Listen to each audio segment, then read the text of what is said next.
2014ला भाजप शिवसेना युती झाली असती, शिवसेनेला 147 जागा देण्यास तयार होतो असं फडणवीस म्हणतात।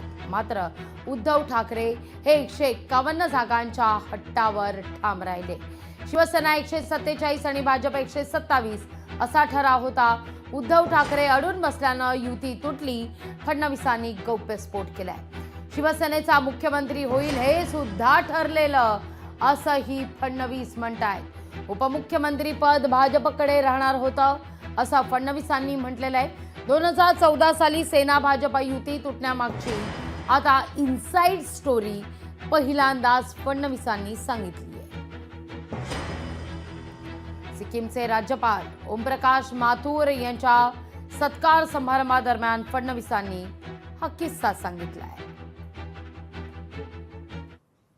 और हमने तो 2014 में देखा, हमारे मित्र उस समय के शिवसेना के, उनके साथ हमारी बातचीत चल रही थी और हम उनको ज्यादा जगह देने को भी तैयार थे, लेकिन उन्होंने एक आंकड़ा अपने मन में पकड़ लिया था। हमको 151 ही चाहिए, हम कहते थे 147 ले लीजिए, हम 127 ले लेंगे। और ऐसे समय जब यह ध्यान में आया तो दृढ़ता के साथ भाई साहब ने अमित भाई से बात की, किस प्रकार से तो नहीं चल पाएगा। अमित भाई ने प्रधानमंत्री जी से बात की और फिर यह तय हुआ कि अगर 147 और 127 ये फॉर्मूला होता ना बचे हुए हमारे छोटे दोस्तों को, तो अब अलायंस होगा, नहीं तो नहीं होगा। 2014 आणि 2025 मध्ये पुलाखालून बरंच पाणी वाहून गेलंय।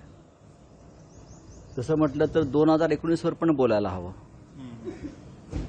2019ला काय झालं?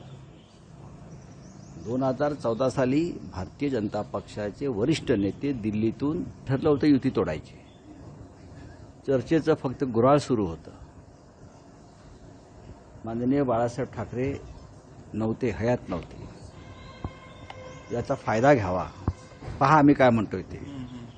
आणि या निमित्तानं शिवसेनेला आपण संपवावं ही त्यांचं एक धोरण होतं, योजना होती। लोकशाही मराठी ऐका, पहा, जागरूक रहा।